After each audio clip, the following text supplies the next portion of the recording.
Hello guys, and welcome back to The Dark Duo. I'm your host, Kosette Spencer. And I am Ty, the co-host. Since we covered most of our house cleaning in our intro last week, today we're both going to introduce ourselves a little bit and give you a short blip into our lives. Me and Ty have been married for about a year and a half. We have the cutest baby boy. His name's Loki. It's a dog. But he's a really good dog. He is a year and a half old German Shepherd and Belgian Malinois mix. Then we also have a 7-month-old King Shepherd named Teddy.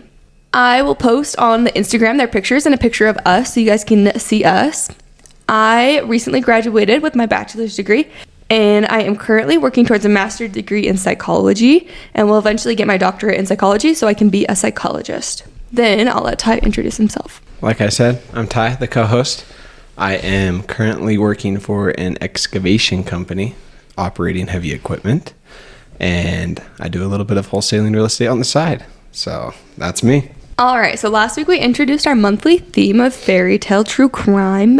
This week we have a unique case for you. First, let me ask you a couple of questions though. Okay. Does being an independent, fierce woman give a husband a reason to kill? No, I don't think that anyone ever has a reason to kill. I agree. So how about if your wife was kidnapped by fairies and then replaced with a changeling? First of all, I don't believe in fairies and I don't believe in changelings, but that is why there are psychologists in today's world so that they can be helped with working through those thoughts. Okay, and then what about if both of those questions were put together? Did being a fierce and independent woman in the late 1800s make a husband seem like he couldn't control his wife, which in turn gave him and his community a reason to kill a woman, blame it on them being believed that she was kidnapped by fairies and replaced with a changeling? No, but like I said before, nobody ever has a justifiable reason to kill someone. I agree. This week we'll be covering the case of Bridget Cleary, who was believed to have been kidnapped by fairies and replaced with a changeling. Let me also give you our sources. Today we'll be using The Haunting True Story of Bridget Cleary's Changeling Murder by Sarah Dern, the Celtic Studies Resources Bridget Cleary, Sex, Death, Fairies, and Others, Bridget Cleary, The Identity of the Burning of Bridget Cleary, and then Bridget Cleary Part 1, Reading a Woman's Death, Colonial Texts and Oral Traditions in the 19th Century Ireland by Angela Borg. This case does take place in the UK, so just a little, if I say words funny, it's because they're in England English. So they're kind of difficult to pronounce, so don't come at me for saying them wrong. I will try my best. Yeah, I'm looking at some of these words, the towns, and I'm glad I don't have to pronounce them. Let's start out by learning about the Ireland superstition of fairies and changelings. In Ireland, during the late 1800s, the superstitions about fairies and other supernatural entities, especially in the rural and less literate communities, was common. In Ballyvedley, Ireland, there is a local hill that was known as the Fairy Fort. There was an idea that the Fairy Fort lived in a hidden world and would cause damage and bestow gifts to people. The most fearful belief was that these fairies could steal someone's soul and would replace them with a changeling. These fairies would usually steal a child or an attractive woman who had a soul due to the fairies not being able to have children of their own. So their thoughts was that if they stole a pretty woman, she could have their children, or if they stole a child, the fairies could keep them. The fairies would then leave behind the changeling, and the changeling was a demonic or evil, inhumane entity that looked just like the human but had a harmful intent. So if you're from Idaho, Utah, the eastern kind of parts, the changeling sounds very familiar to something that we know as a skinwalker, and the skinwalker is different though. So the difference between these two is they have similar abilities, such as being able to change shape, change form, take on the form of another identity, another person, another animal, but that's about where the similarities end. A skinwalker originated from the Navajo Nation belief, whereas the changeling came from a European folklore. Even though they have different origins, a changeling is a supernatural being who is left in place of the kidnapped human child or attractive woman. However, a skinwalker is a malevolent witch who can transform into any animal to cause harm to people. So, today we'll be covering more about changeling rather than a skinwalker. However, we will probably cover skinwalkers in future episodes. Now, how would you know if the person you loved was replaced with a changeling? I I have no idea. I mean, for me, it's hard to answer that question. Like I said before, I don't believe in them. Do you think you'd be able to tell the difference between me and a changeling? I sure hope so, if they were real. Okay, so let's give you some characteristics. This changed person, or the person who had been taken over by a changeling, would fall sick unexpectedly. They would also behave strangely very suddenly, or they might also look differently. The cure that they had for this changeling was to burn the changeling, and then the real person would return after this burning ritual. Okay, I have a question, though. Okay. What are some of, like, the differences? Like, you said that they look different as a changeling. What are the differences?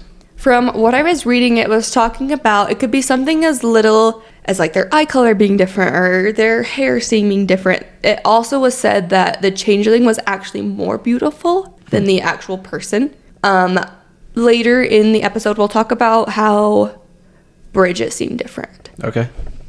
Okay, so this was a practice that happened in the 19th century in Ireland, and unfortunately, many children were killed this way. A lot of these children often had disabilities or illnesses, and most of the women that were accused of being changelings were more educated women. They were successful women, and they were also empowered. They were considered to not fall in line with their husbands, and this changeling is just another era of the witch era. Okay. So this is just like another form of it. Yeah. It was also a means of punishing women who stepped outside of the societal norms, and this would include women like Bridget Cleary. Okay. All right, let's jump in. Bridget Cleary was born on February 19th, 1869 in Ballivadley, Ireland. Bridget's maiden name was Bridget Boland and was the youngest child to Patrick Boland and his wife, Bridget. Not to be confused. Bridget's mom is named Bridget. Yeah, okay. yeah. Okay. Patrick Boland was a farm laborer, but this family was very well off. Bridget Boland attended the school Sister of Mercy in Dragon, and this school was about 4 miles from their house. Later in life, she then went on to be apprenticed to be a dressmaker, which is believed to have been in Clonmel, I think. In August of 1887, Bridget married Michael Cleary in a small stone Catholic church. Michael was originally from Killinall, Tipperary. Michael was a cooper, which is a craftsman who produces wooden caskets, barrels, vats, buckets, troughs, any kind of other similar containers that were from timber staffs. He's a woodworker. Yes, pretty much a woodworker. Okay. When they were first married, Bridget was responsible to care for her ailing mother. This meant that Michael would go to work during the week in Clonmel and would come visit Bridget at her parents' home where she was staying to care for her mother, which seemed a little odd at the time because they were married but like not living together, which nowadays isn't that odd, but at that time that was very odd. Yeah. Because that did not happen. They lived life very differently back then. Yes. So she was caring for her mother, but we're unsure of where she died. That's why she was also living there and not with her husband. So Bridget, the daughter, was taking care of Bridget, her mother. Yes. While her dad was working. Yes. Yes. Okay. And their tiny cottage was near Ballivadley. And Bridget, as we talked about earlier, their tiny cottage was near Ballivadley. The bridge that we talked about earlier, that was known as Ferry Fort, was right by this area. Okay. So in the 1890s, Michael and Bridget Cleary became the occupants of the new laborers' cottage. This was built by the Cashel Poor-Lod Guidelines in Ballivadley, which was done under the terms of the Labourers of Ireland Act of 1883. So basically, nowadays we have like affordable housing. This is kind of that same thing, but of the 1880s. Okay. They shared this house with Bridget's father, Patrick, who was the named tenant, which his name was probably on the lease. I mean, I don't know if they had leases back then, but probably something on the door. I don't know. However they did it back then. Yeah. So this house was a stone cottage, which was high-pitched, had a slated roof and glass windows, while everyone else had 0 windows and mud-walled houses. So it was a very nice house compared to what everyone else was in. They were well off. Yes, they were very well off. Michael was a nowadays businessman as he built up a coopering business in their local area. Bridget also earned side incomes by dressmaking and kept all of her hens, and she would sell their eggs. I would dare say she's a now girl boss, and she was a hustler. She was also a modern-day new woman. As everyone says nowadays, a strong, independent woman. Yes, she was a very strong, independent woman who did not need a man, but she had a man. She was married. Says she doesn't need a man, but she needs a man. Oh, yeah. If you know what I mean. So this couple was very involved in their community on several counts. The Clearys had no children, despite being married for 8 years, and Bridget was being 26 and Michael was 35. So they had a little bit of an age gap, which at that time was also kind of seemed odd. Yeah. I guess not odd. That was probably more common back then. A little bit, but in some of the research I said, it still said it was a pretty big age difference. I mean, they were like 11 years apart. Yeah. So, I mean, a teeny bit weird, but... Everyone back then was probably about 8 years, but... Yes. So, children would never be in their cards, though, for them. They were very friendly with their neighbors, though, and they were especially had a very good relationship with a man who went by the name William Simpson. William was an emergency man or a caretaker of a neighboring farm that had been evicted in the land wars during the early 1890s. The family then after had been shunned by the community. This friendship was maybe a little dicey, though, with the caregiver. The town had all their hot takes about this relationship between the Clearys and the Williams. There were also some rumors floating around about Bridget and William having an affair, so this could have been a reason for a lot of people's opinions as well. Very interesting. So, in the early 1895s of March, Bridget had been out doing her egg drop-off rounds like she always did every week. She was hoping to get a payment from her uncle that was also owed, so she was trying to do that as well, running some errands, all that stuff. Bridget then did her 2-mile trek home. This trek went right past the ferry fort. Bridget was educated, independent, and was doing her job for the day, so she likely did not give much thought about passing this ferry fort. She was also educated, and a lot of your people that were educated did not believe in the fairy folklore. So when she got home, she caught a cold. She had the symptoms of a headache and a fever. Her father and husband both called for the local doctor, and they walked miles in the rain to try and get him. The doctor was named William Crane, and he was unable to visit for 9 days. Through the course of the week, Bridget's condition was worsening. This cold had been developed into bronchitis. When the doctor diagnosed her, she was given some medication, and the local priest, who was named Cornelius Ryan of Grangan, also came by and stayed a mere 20 minutes before he gave them their last rites to be on the safe side if it developed into pneumonia or something worse. But he believed that she was better off for the dead. So he did not have hopes in her probably making it very long. Michael, at this point, was very concerned and wondered if there was a supernatural cause behind Bridget's sickness. A local who was Patrick Boland's cousin, named Dune, was aged 55. He planted the idea in his head that the woman who was sick in their bed at home was not Michael's wife. This was when the dots connected for Michael. He started to notice that his wife's appearance was different, as we said earlier. They changed. She was 2 inches taller, and she was even more beautiful when she was sick. Which, I don't know about you guys, but when I'm sick, I look definitely not more beautiful, so... And you're not getting 2 inches taller. No. Maybe if I wore heels, but like not just randomly. Oh, that's very interesting. Michael called the local fairy doctor, who was named Dennis Ganney, and sent him over. Dennis then prescribed a magical tincture that was made of bitter herbs, and it was rather unpleasant. Bridget was unable to swallow this concoction without throwing up. This gave even more evidence to Michael that this really was not his wife, and his wife was no longer here. This was a changeling laying in his bed.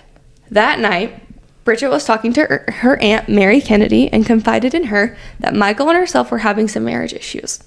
She stated, "He's making a fairy of me now and an emergency accusing me of being a fairy changeling. He had thought to burn me about 3 months ago." When he had stated of making a fairy to Mary, this implied that Michael was isolating her. The previous incident of burning also suggested that nothing was new. The rumors of her secret lover, William, had probably come out to Michael, or Michael was upset that he couldn't seem to control his wife and was bothered by her independence, especially at this time period. Yeah. On Thursday, March 14th, 1895, Mary Kennedy had bundled herself up to visit Bridget. The walk from Mary's to Bridget's house was about a half a mile over the bridge. However, as Mary was approaching the cottage, she could hear shouting and screamings. This concerned her, so she hurried open the door and saw some men who were holding Bridget to her bed. Mary saw Michael, her father, Dune, the cousin, and the fairy doctor pinning her down, forcing her to drink and swallow from a saucepan that was filled with fresh milk and herbs. They conducted more testing on her to see if she was Bridget, which included throwing urine on her, throwing chicken droppings on her, and they even held her over a fire. People were weird back in the day. They were trying to run tests, see if she was really Bridget or the changeling. Yeah, the fairy doctor. Yeah, which we don't really have those anymore, so... No. So eventually they held her over a low fire that was burning above the bars of the grate. If you like think about fireplaces back then, they had like bars to kind of like keep people safe because that's how they did their heaters and stuff. Mm-hmm. So they were holding her over these bars of the grate, and Michael was yelling, "Are you Bridget Boland, the wife of Michael Cleary, in the name of God?" Bridget replied in God's name that she was. Michael then forced her to swallow the concoction again and repeated the question. She replied again that in God's name she was.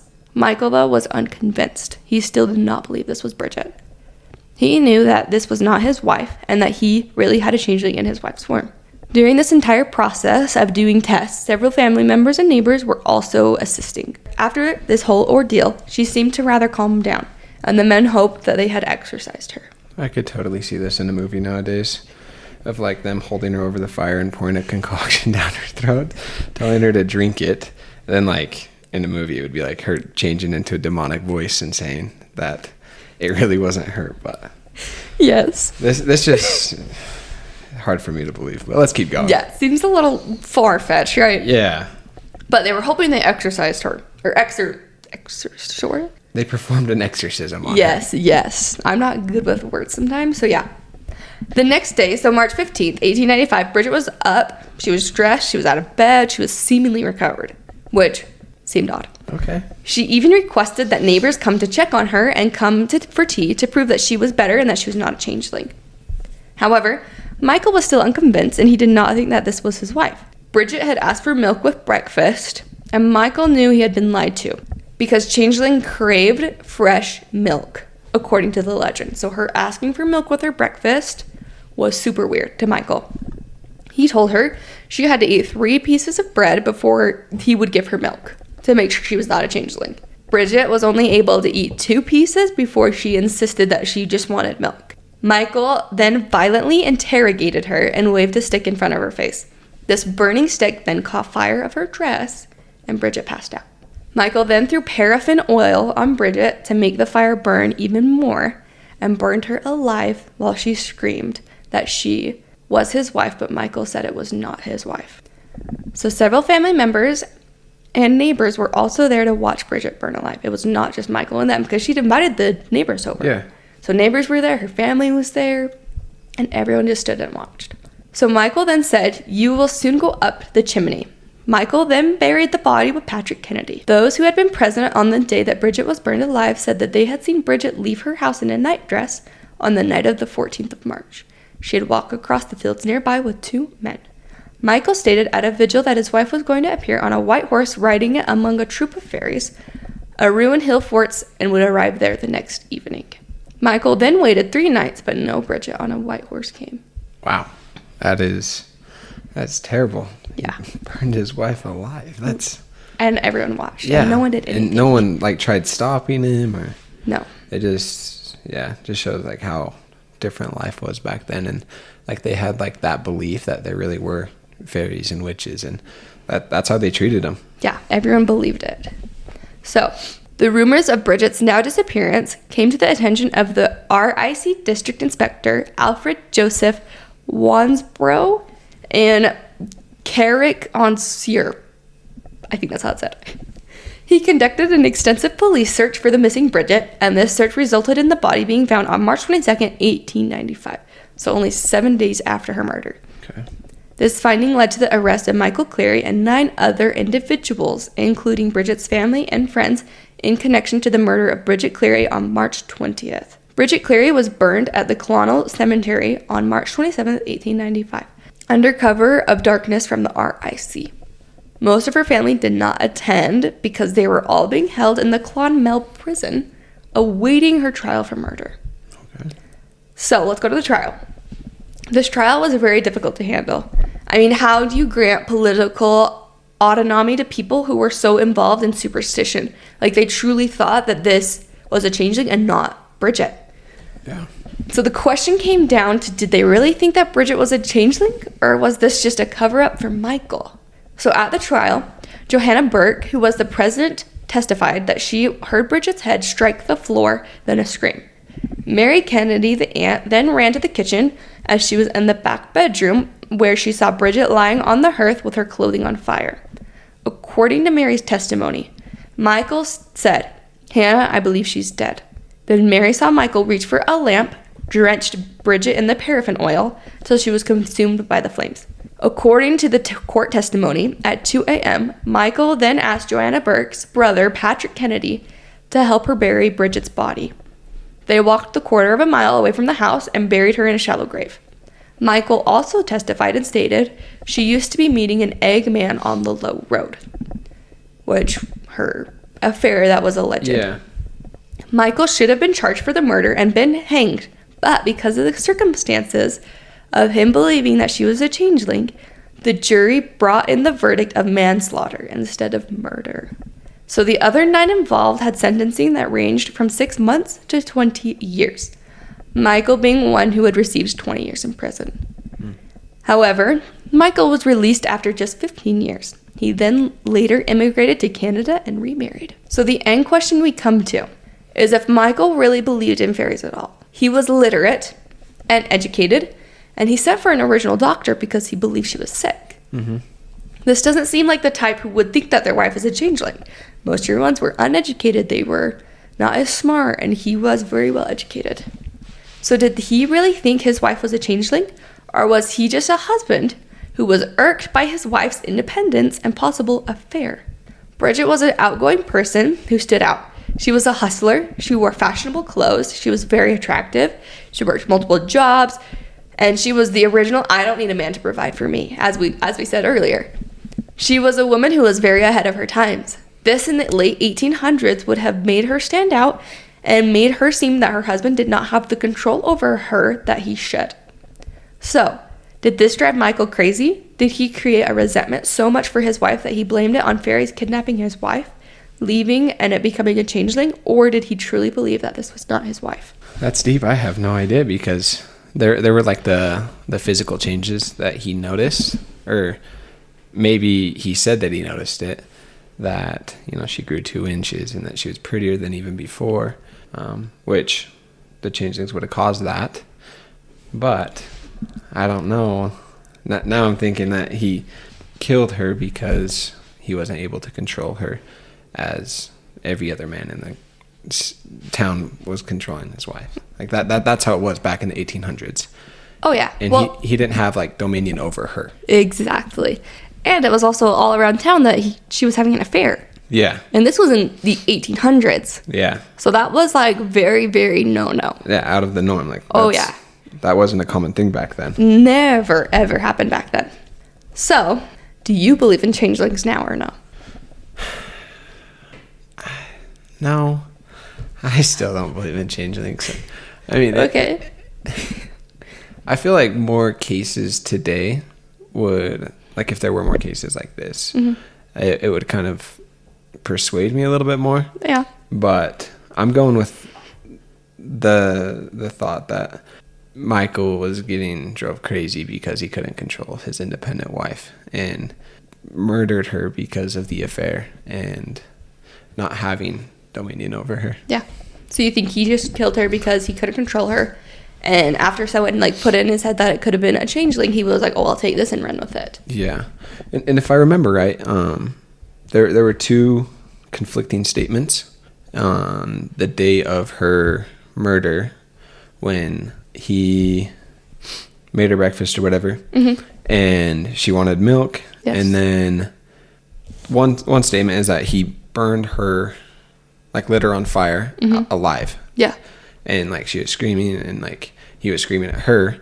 Then the other statement is that, what was it, Hannah, maybe? Yeah, testifying at the trial. Yeah, that she heard a loud thud, like someone hit her head, and came in, and then he threw the oil on her. Then he threw. Yeah, that's what she testified at trial, was that she hit her head, then he threw the oil, and then threw the fire on her. So right there, I think that's 2 conflicting statements.